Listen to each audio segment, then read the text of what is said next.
Hey, what's going on? Welcome to GuitarStringTheory.com. My name is Joey Biagas, and today we're going to talk about choosing the right guitar. All right, so we're going to focus a little bit more on the acoustic guitar because that's usually what beginners start off on because it's a little bit easier than an electric guitar. But one of the things you want to focus on is the sound. That's probably the biggest thing for choosing the right guitar.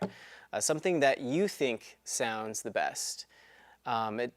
There's no right or wrong answer for what sounds right.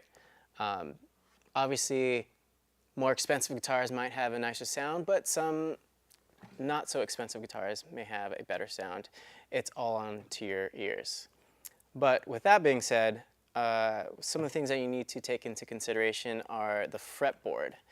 Since you will be playing on the fretboard, it's important to have a good feel as far as your hands. Everyone has different hands as far as the length of your fingers.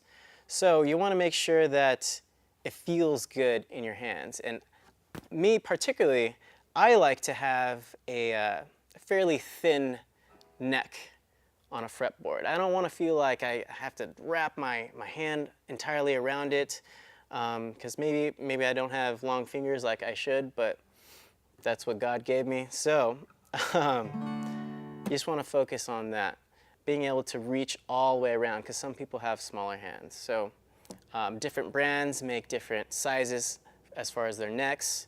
So you just really want to pick up a guitar, put it in your lap, and see how it feels. Another thing to take into consideration is the shape of the body. This guitar is not a cutaway guitar, so if I want to be able to play notes that are really, really high up, it's going to be a little bit difficult for me. But seeing that it is an acoustic and you're really not rocking out too much in that area, in that octave, it's not necessarily a big deal. But if you are a lead guitarist, maybe you will want that option of being able to go so high. So that's something to take into consideration. Okay, so another thing to take into consideration is if it's a solid top or if it's not a solid top. Solid tops will usually last you a little bit longer because it's one solid piece of wood versus many layers of wood that are glued together. Those are a little bit inexpensive because it's not a solid piece of wood. But again, in the long run, it will last you a little bit longer. Some say it sounds a little bit better, but again, that's up to your ears to kind of decide whether it sounds better or not. So I hope you enjoyed this tutorial for GuitarStringTheory.com, and see you next lesson.